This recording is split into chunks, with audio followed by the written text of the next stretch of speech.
The production of a horror movie requires special attention to visual characteristics like talent, costume, set design, and graphics. In addition to the mise-en-scene, several auditory attributes work in tandem to give the audience the best experience.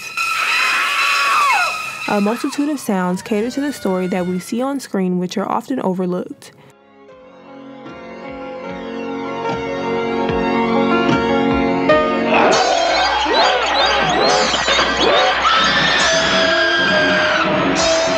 This video will dissect various scenes in the horror genre directly in accordance to its auditory substance. Together, we will observe footage and listen to the sounds in some of our favorite horror movies and present a few classic and modern examples. Wait. Sync.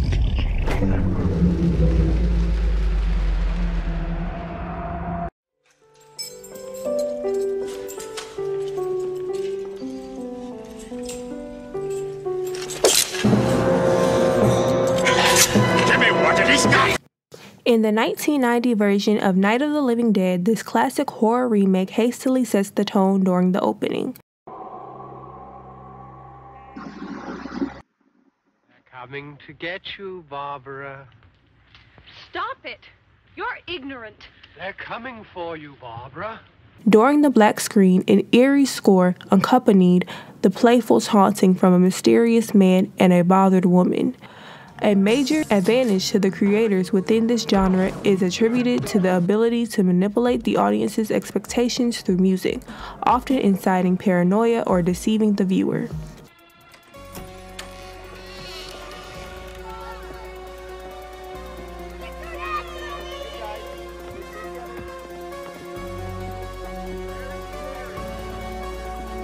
This choice of music is inspired from earlier scores by cult classic filmmaker John Carpenter, recognized, reproduced, and referenced in many horrors like his 1978 movie Halloween.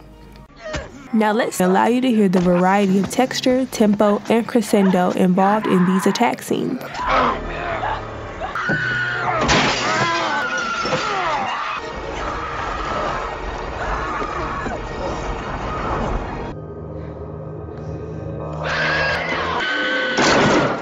This late 90s comedy horror, Idle Hands, features a mix of orchestral and jazz score and incorporates a few mainstream rock, pop, and hip-hop songs.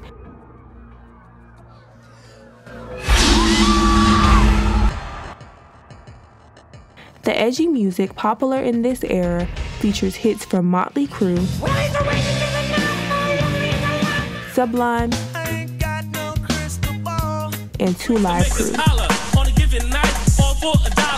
Idle Hands incorporates spectral, almost supernatural synthesizers, variable piano notes, strikes, and the all too common string section with the cellos, violins, and more.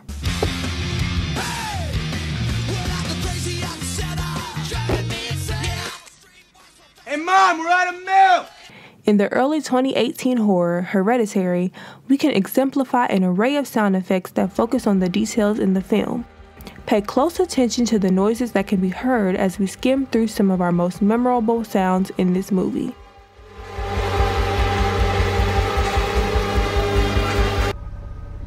She was also incredibly stubborn, which maybe explains me. You could always count on her to always have the answer.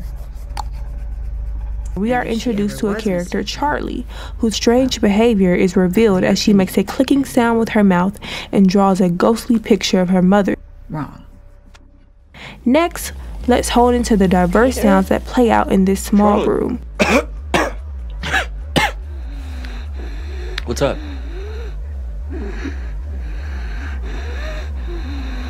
Are you okay? It's hard to breathe. What do you mean? I think my throat's getting bigger.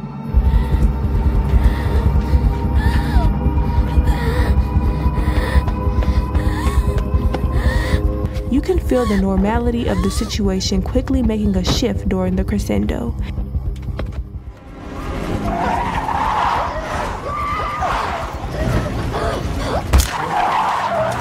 Next, Charlie is decapitated with a swift mush sound. Interestingly, these sounds are often recreated with basic manipulations of vegetables, meat, leather, or wet rags, just to name a few.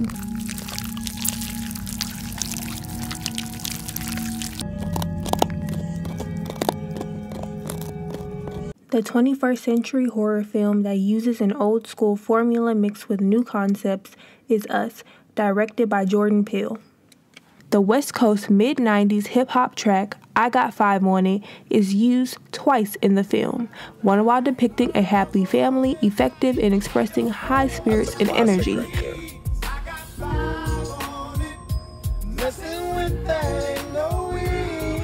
does I Got Five on It mean? It's about drugs. It's not about drugs, it's a dope song. Don't do drugs. Getting rid of. We finally hear the second occurrence of this track in the film when it is tethered and strategically placed, this time in a darker light where the Wilsons are torturing everyone. What? It's probably the neighbors. But y'all scared of a family? Hi, can I help you? Zora, put your shoes on.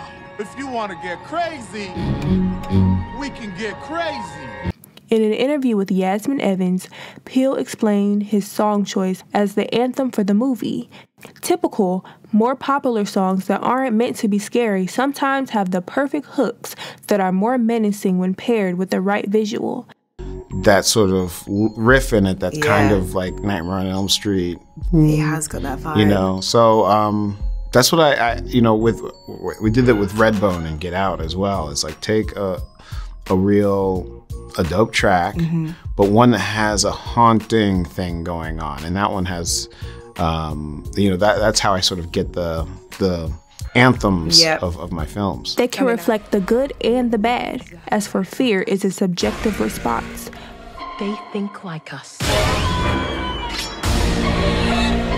They know where we are. So as you can hear, the production of a motion picture is much more than good beats, camera work, and skilled talent.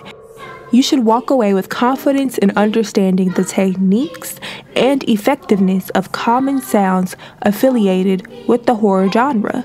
Although the auditory examples in this analysis were more attuned to elicit fear, thrill, or revulsion, make no mistake that the craftsmanship of Foley, soundtrack, and score still be versatile in its design and application.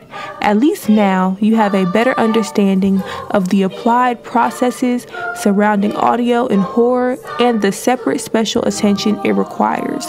So, just as the element of surprise is one goal in the creation of horror, see if you can identify other films that exemplify this application. Furthermore, continue on your own investigating if the sound is designed to juxtapose the narrative on screen or whether it is merely placed in a cue to demonstrate a different perspective or to perhaps represent an abstract sense of artistic expression.